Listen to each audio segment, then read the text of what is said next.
warahmatullahi wabarakatuh.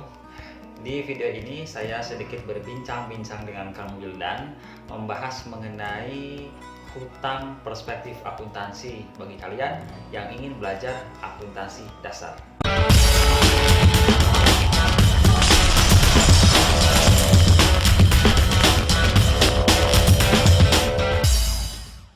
Oke, bismillahirrahmanirrahim. Alhamdulillah, saya sama Kang Wildan akan sedikit berdiskusi mengenai materi yang sangat mendasar sih, tapi ini cukup penting dan urgent untuk diketahui bagi siapapun yang ingin memahami akuntansi dasar khususnya gitu ya. Jadi begitu kan Kang Wildan ya?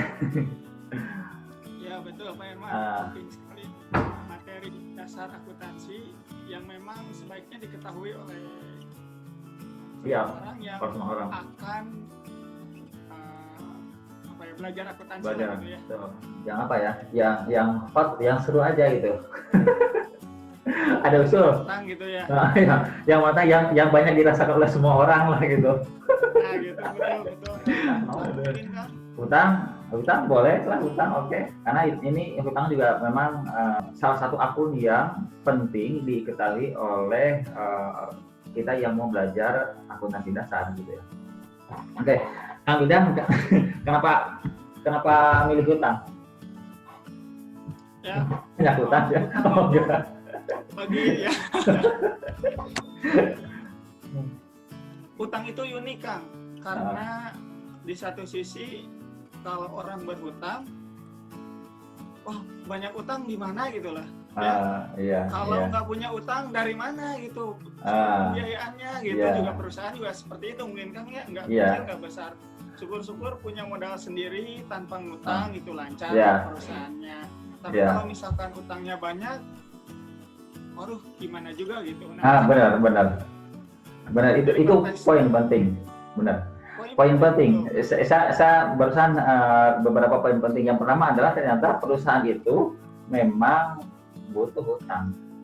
Tapi di sisi lain ternyata orang yang mempunyai banyak hutang, perusahaan yang mempunyai banyak hutang itu ternyata ada resikonya juga gitu. Oke, Kang Wildan izinkan saya mau menjelaskan sedikit ya. Nanti ya. Gimana? Boleh. Saya dulu, Kang Wildan dulu. Itu boleh silahkan, mungkin Pak Herman dulu ya. Saya dulu. Oke, kamu saya dulu. Saya lihatnya oke, benar. Kita batasi bahasan kita utang tapi pada lingkup akuntansi dasar ya. Ya, jangan kemana-mana. Pokoknya jangan terlalu jauh, terlalu melebar kemana-mana. Pokoknya kita bahas utang terkait dengan akuntansi dasar. Setuju? Setuju. Oke. Jangan utang orang lain gitu kita bahas di sini. Saya enggak, cuma kadang-kadang kalau bisa mengenai keterkaitan antara akuntansi dasar dengan hutang orang-orang itu kadang ada juga kan. Karena gini, saya lihat dari ini aja ya, dari persamaan dasar akuntansi ya. Oke. Di persamaan dasar akuntansi itu kan harta itu nilainya akan sama dengan hutang dan modal. Kan gitu ya. Kalau sekarang namanya ya aset, itu akan sama dengan liabilitas dan ekuitas kan gitu ya. Nah, di akuntansi, saya ke lingkup akuntansi ya. Di akuntansi yang akan kita laporkan di laporan keuangan itu pada dasarnya adalah laporan aset, ya, melaporkan aset, melaporkan kekayaan perusahaan, ya. Cuman masalahnya adalah bahwa aset itu sumbernya tidak hanya dari modal, ya kan? Harusnya kan gitu ya. Harusnya kan bahwa perusahaan itu asetnya gede, itu karena modalnya gede gitu. Kemudian modalnya kan dipakai, kemudian dapat laba, maka modalnya akan bertambah gara-gara laba. Harusnya kan kayak gitu. Jadi persamaan akuntansi itu harusnya kan harta sama dengan modal. Kan cantik gitu ya. Harta sama dengan modal itu kan cantik, tapi memang monoton sih. Jadi akan ada timbul pada saat perusahaan itu kekurangan modal. Misalkan gini, perusahaan kita punya asetnya misalkan 100 juta lah, modalnya 100 juta, ya itu kan 100 juta ke bakal udah 100 juta itu bisa buat apa aja sih untuk sekarang ya kan terbatas ya kan. Mau beli kendaraan 80 juta, sisanya 20 juta. 20 juta kita pakai untuk apa tuh? Untuk sewa gedung atau beli gedung? Beli gedung nggak mungkin. Sewa gedung mungkin masih bisa 1 tahun sewa gedung misalkan 15 juta, sisanya 5 juta buat apa itu? Bisa uang kas 5 juta untuk perusahaan, kan agak berat juga untuk menjalankan usaha. Maka salah satu caranya adalah yaitu kita terpaksa harus meminjam. Terpaksa kita harus meminjam ke pihak ketiga supaya ada suntikan dana, supaya perusahaan kita liabilitasnya bertambah dan asetnya juga bertambah. Nah, dengan demikian maka harta itu akan sama dengan hutang ditambah modal. Maka pentingnya hutang bagi perusahaan itu karena di saat perusahaan kekurangan dana maka wajib, saya kira wajib deh untuk mempunyai hutang perusahaan itu. Jadi di persamaan dasar akuntansi juga enggak harta sama dengan modal, tapi harta sama dengan hutang dan modal. Kan gitu ya? Oke, gitu. Oke, betul. Menurut Kang Wida gimana tuh? Jadi gini, saya bisa tarik kesimpulan bahwa ternyata perusahaan ataupun perorangan yang mempunyai aset besar belum tentu dari modal. Ya. Tapi bisa jadi dia menghutang. Karena kan kita suka banyak nih hartanya perusahaan atau perorang lah. Banyak hartanya, tapi kan belum tahu itu apakah kalau nggak dari modal berarti dari hutang. Nah, Kang, sekarang saya mau tanya, Kang. Sebenarnya definisi utang itu menurut akuntansi itu apa gitu ya? Definisi utang itu dari perspektif akuntansi gitu ya. Oke. Mendasar banget ya. Ya, betul. Jadi yang paling mendasar gitu loh, kan. Iya. Saking mendasarnya maka saya akan menjawabnya tidak berdasarkan definisi seseorang gitu ya, karena saking dasarnya banyak yang mendefinisikan. Jadi saya simpulkan secara akuntansi, hutang itu adalah klaim orang atas harta yang ada di perusahaan kita gitu. Klaim orang atas harta yang dimiliki oleh perusahaan kita kayak gitu. Jadi kayak gini, hutang itu adalah harta orang lain di kita gitu. Baik berupa harta orang lain di kita itu kayak gini, kita mempunyai harta ada dari mulai harta lancar, harta tidak lancar. Harta lancar berupa kas, berupa perlengkapan, berupa persediaan dan lain-lainnya. Harta tidak lancarnya berupa tanah, bangunan, kendaraan, mesin dan lain-lainnya. Dan itu kalau sumbernya dari minjem, ya, misalkan kas ini dari mana di kita? Nih saya punya kas gara-gara saya minjam dari orang lain. Nah itu kan berarti kan ada klaim orang lain bahwa ada uangnya di kita. Nah berarti uang yang ada di kita itu adalah uang orang lain. Nah kemudian bisa dalam bentuk persediaan, misalkan kita itu nggak punya uang tapi pengen ada persediaan karena kita mau menjual kan. Misalkan perusahaan dagang kan menjual barang dagangan. Nah barang dagangannya kan nggak punya, maka caranya gimana ya, kita minjem gitu. Kalau nggak minjem ya kita beli secara kredit, berarti akan ada barang orang lain di kita gitu. Nah gitu, itu kan klaim orang lain. Nah berupa barang, karena sudah ada transaksi itu, tadinya transaksi membeli berarti kan barang orang lain kita ambil ke kita, di kita bentuknya adalah barang, itu kan harta juga barang. Nah kemudian oleh orang lain diklaim bahwa ada harta orang lain di kita, nah karena berupa barang. Nah barang gara-gara itulah maka akan ada kewajiban. Makanya kenapa hutang dikatakan kewajiban? Ya, kenapa hutang dikatakan kewajiban tuh? Karena kita itu wajib membayar, makanya dikatakan kewajiban. Ya, beda kalau ngasih ya, yang ngasih ke kita itu beda. Itu bukan hutang, tapi malah masuk ke modal. Gitu. Atau mungkin saya bisa menyebutnya bahwa ada hak orang lain. Ya. Hak orang lain itu hak kreditur di perusahaan kita, mungkin kan seperti ya, itu ya. Ada. Itu yang dikatakan dengan utang, hak kreditur gitu ya. Ada. Karena macam-macam sih utang itu. Karena ada kan hutang itu yang diakibatkan dari kita meminjam. Makanya kalau ngomongnya minjam-meminjam disebutnya kreditur kan, yang tadi yang barusan Kang Wildan bilang. Ya, betul. Kreditur karena kita minjam ya kayak gitu ya. Kemudian ada juga gara-gara kita membeli tapi nggak bayar gitu. Maka itu namanya ya dari kreditur supplier gitu, bukan kreditur berupa kreditur lembaga keuangan. Partner bisnis kita, bisnis kita, bukan ya. Kang ya. Ya kayak gitulah pokoknya. Intinya bukan dengan bangga ya. Jadi kayak gini lah. Saya tuh tertarik dengan apa yang disampaikan Kang Wildan tadi. Kadang-kadang kalau kita lihat seseorang yang banyak hartanya, itu belum tentu harta bersihnya banyak gitu. Nah gitu, betul Kang. Karena betul. ada harta bersih ya. Ada harta di akuntansi itu harus dibedakan antara harta dengan harta bersih. Kalau harta itu sumbernya termasuk dari hutang. Rumahnya gede, kendaraannya banyak, Kang Widal loba kendaraan nata. Kemudian tanahnya banyak gitu ya. Nah gitu kan. Nah kita kan nggak tahu juga apakah dia itu belinya secara cash atau secara kredit gitu kan. Kita kan nggak tahu. Jadi kekayaan itu sumbernya bisa jadi dari hutang. Pas dihitung hutang, nah ternyata harta bersihnya nggak saeutik. Nah, itu kasih ya tadi sebut benghar teh. Oke Kang, betul Kang, seperti itu. Lalu Kang, sebenarnya pertanyaan yang kedua gitu ya, setelah kita tahu bahwa definisi utang itu telah dijelaskan tadi, ada dijelaskan oleh Irman, juga dijelaskan oleh saya. Lalu dalam akuntansi lagi nih Kang, pentingnya utang itu apa sih Kang dalam akuntansi?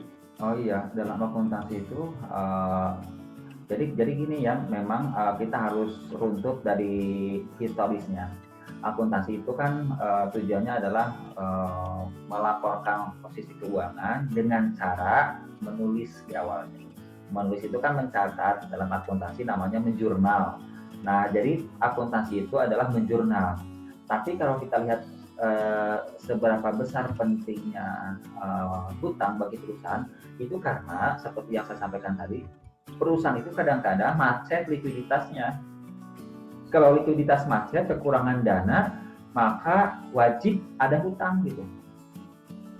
Kalau tidak ada hutang, perusahaan ya udah berhenti, likuidasi, bubar, udah nggak ada lagi, nggak jalan. Jadi supaya operasional perusahaannya jalan, maka wajib kita meminjam dari pihak eksternal. Wajib dari pihak eksternal minjem. Nah kalau sudah minjam, maka uang kasnya menjadi bertambah dan perusahaan akan jalan lagi. Likuiditasnya lancar lagi, jalanlah perusahaan. Nah, akuntansi harus mencatat seluruh transaksi-transaksi dari mulai transaksi pinjaman ataupun pembelian secara kredit utang tadi, kayak gitu. Ya, jadi akuntansi itu pentingnya di situ. Karena bahaya loh, ketika perusahaan kita terkait dengan pihak eksternal, ya salah satunya adalah kreditor yang meminjamkan uang ke kita, maka harus transparan laporan keuangannya. Jadi akuntansi sangat berperan penting terkait dengan pencatatan hutang piutang. Ya. Berbeda dengan internal, meskipun secara internal juga wajib dicatat, tapi bedalah tingkat pentingnya mencatat hutang dengan mencatat gaji, dengan mencatat pengeluaran yang relatif kecil dan sifatnya internal.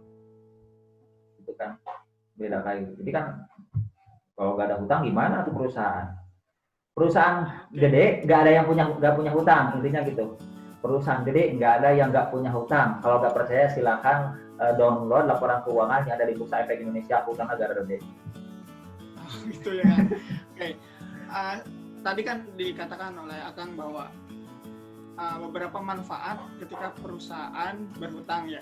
Salah satunya operasinya berjalan dengan lancar, namun dari segi akuntansinya harus kontrol lah ya, dari record utang piutang. Nah lalu apa kalau misalkan ada manfaat, ada benefit, ada keuntungan, lalu pasti ada risikonya kan?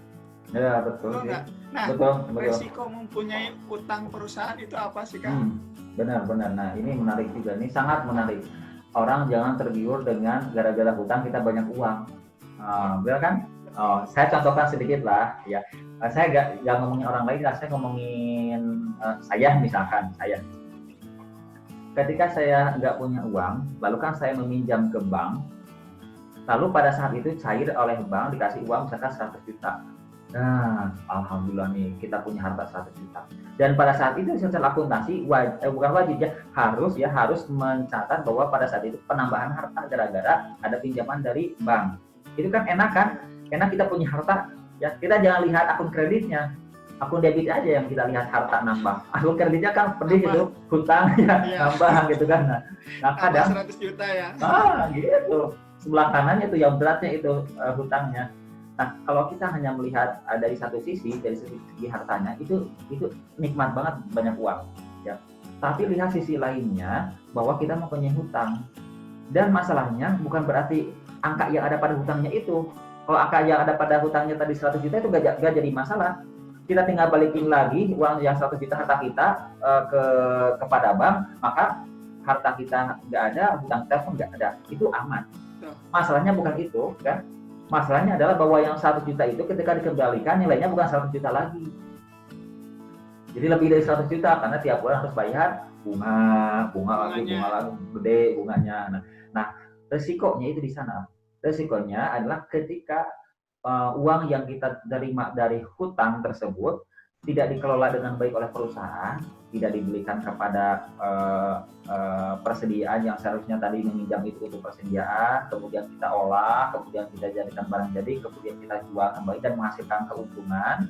Harusnya seperti itu, ini malah dibelikan untuk mobil yang tidak produktif, konsumsi, direkturnya jalan-jalan wae kemana wae, ke luar negeri, kemana jalan-jalan, ya kayak gitu.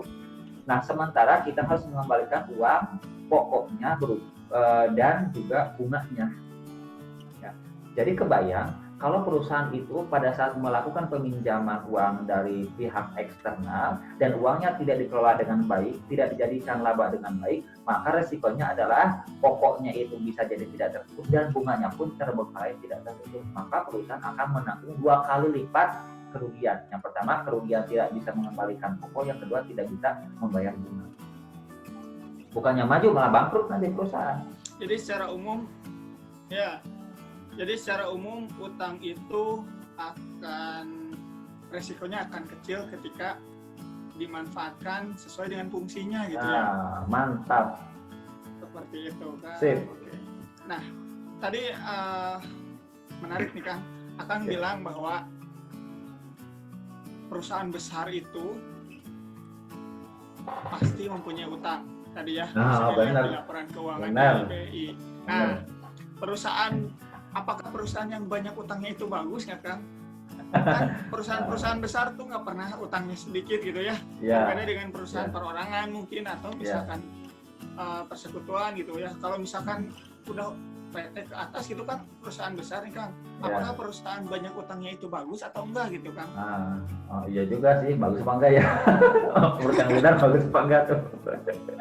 Aduh, karena menurut saya sih kembali lagi kembalikan kepada fungsinya. Kalau memang tertutup pokok dan bunganya, kenapa tidak? Sehingga terus-menerus masuk income ke perusahaan. Iya betul. Intinya gitu sih.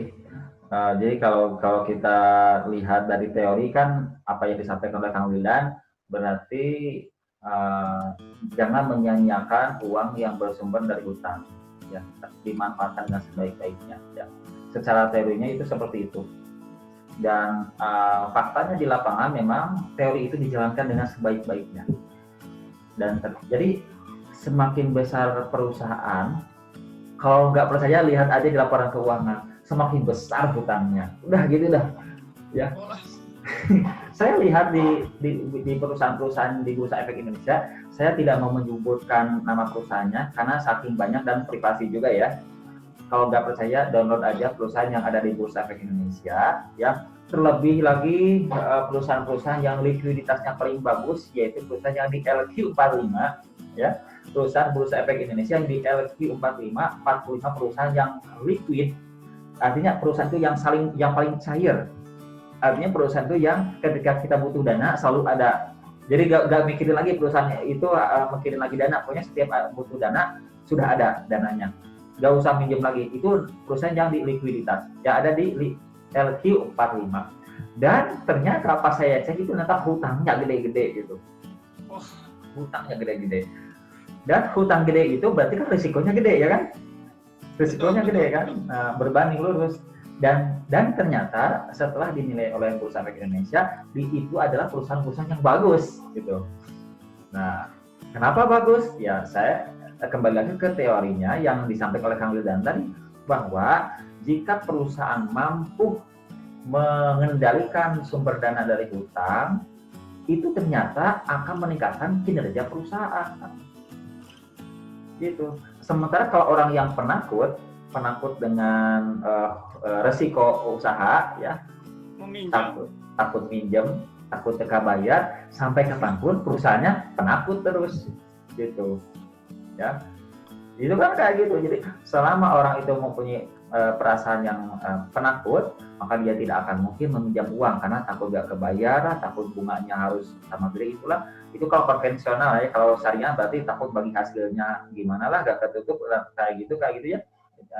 Sama aja sih dalam segi bisnis, mau syariah mau konvensional, tingkat pengembalian yang jadi hitungannya di akuntansi gitu ya, meskipun beda PSAK-nya, tapi tingkat pengembaliannya yang saya bilang risikonya. Nah, itu ternyata bagus perusahaan yang banyak utangnya. Kalau nggak percaya, teliti aja. Saya udah penelitian sih soalnya. Saya sudah penelitian. Jadi, karena penelitian saya itu gini, semakin besar leverage, semakin bagus kinerja. Keren nggak ya? Jadi semakin banyak utang, kinerja semakin bagus. Iya. Makanya jangan ada yang menganggap ini. Oh, siapa perusahaannya gede? Oh, saya ngomong bahasa Sunda boleh ya? Siapa ngomong perusahaannya gede katanya. Wah, obat hutangnya, berarti kita perusahaan butut. Nggak kayak gitu.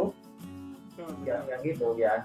Kita jangan menjustifikasi dari angka gedenya hutang, tapi harus lihat pengaruh dari hutang tersebut terhadap perolehan laba.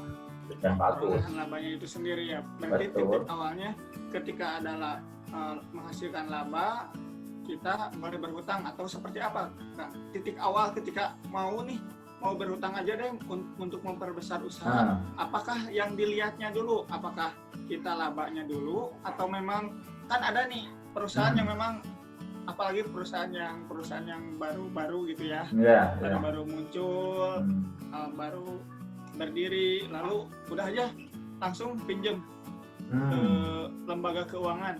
Nah, apakah dasar peminjaman itu yang harus itu apa sih ya, yang dasar bahwa perusahaan nantinya akan mampu membayar hutang gitu, seperti itu kan? Oke. Pertanyaan yang sangat menarik dan menyulitkan saya untuk menjawab.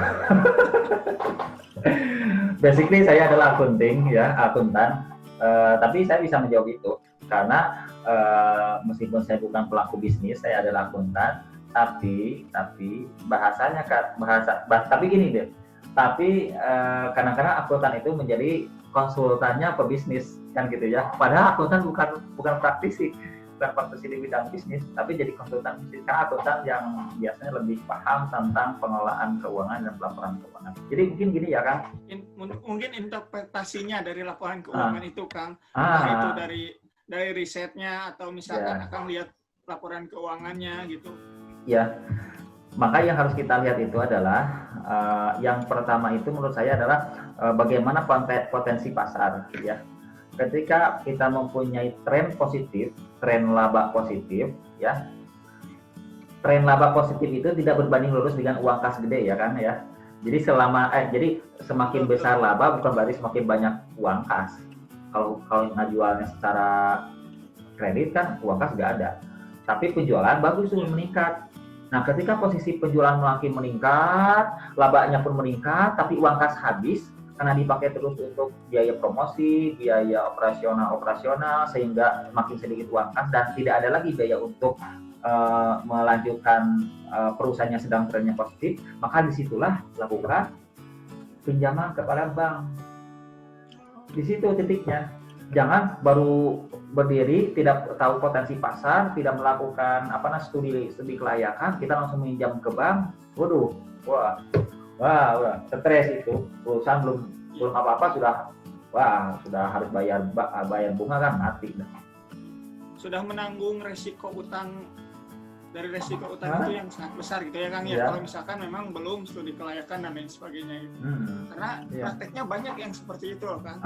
Iya, makanya sedikit-sedikit berkembang mati, sedikit berkembang mati. Makanya NPL bank juga tinggi-tinggi.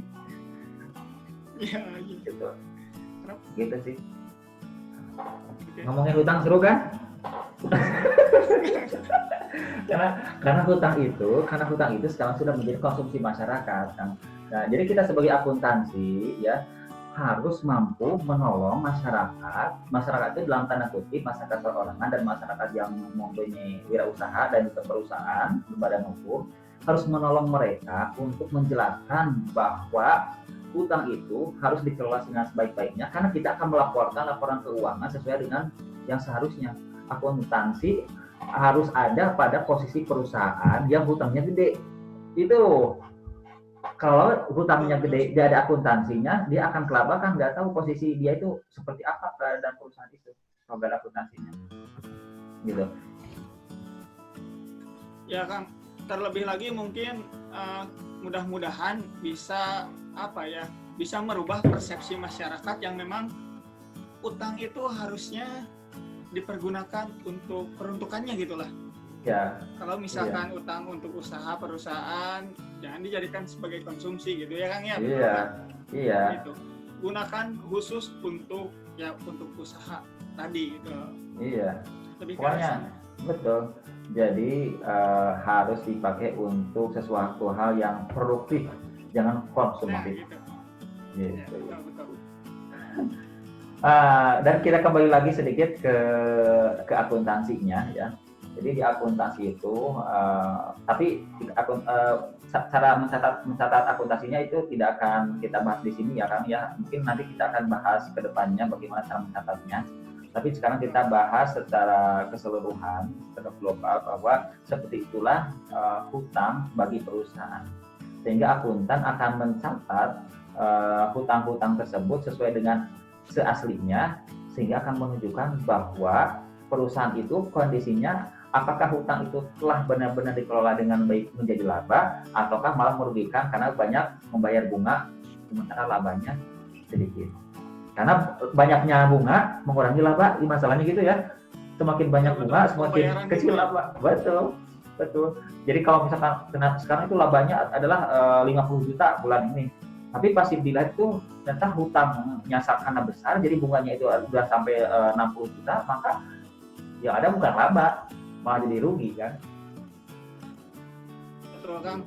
Soalnya di laba rugi juga terlihat bahwa adanya beban bunga ya Kang yang mengurangi income perusahaan. Betul.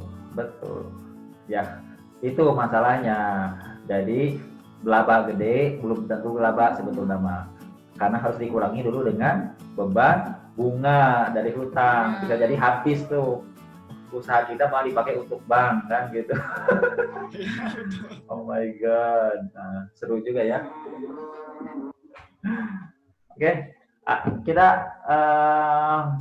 saya kira cukup ya bahasannya, keren juga nih. Atau ada lagi Kang? Mungkin saya rasa cukup Kang. Minta sedikit simpulan deh Kang untuk pembahasan utang dalam akuntansi untuk bahasan ini loh Kang. Simpulan secara umumnya seperti apa sih? Oke.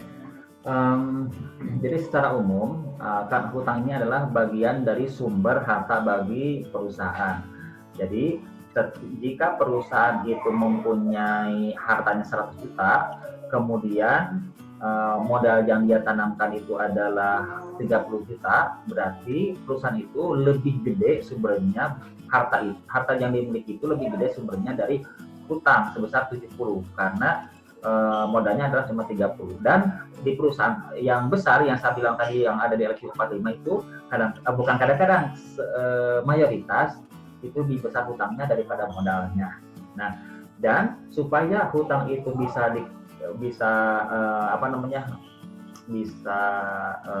menolong, maka yang produktif itulah yang harus dilakukan yang bersumber dari hutang tersebut gitu ya. Sehingga pada akhirnya hutang itu akan menolong perusahaan untuk memperoleh laba dan meningkatkan laba, bukan hutang itu malah merugikan perusahaan karena harus membayar bunga yang begitu besar. Nah, akuntansinya adalah kita harus mencatat seluruh transaksi dari mulai transaksi ketika melakukan peminjaman sampai dengan transaksi ketika melakukan cicilan sampai dengan akhir. Karena kewajiban kita sebagai seorang akuntansi adalah mencatatnya sehingga menjadi laporan keuangan yang baik.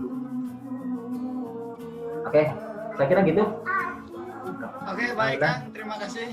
Simpulan yang pertemuan yang sangat menarik membahas tentang. Oke, sama-sama Kang Wilan. Kita nanti diskusi lagi ya. Oke. Kita materi yang lain ya. Di materi yang lainnya, oke. Oke. Sip, terima kasih. Assalamualaikum warahmatullahi wabarakatuh.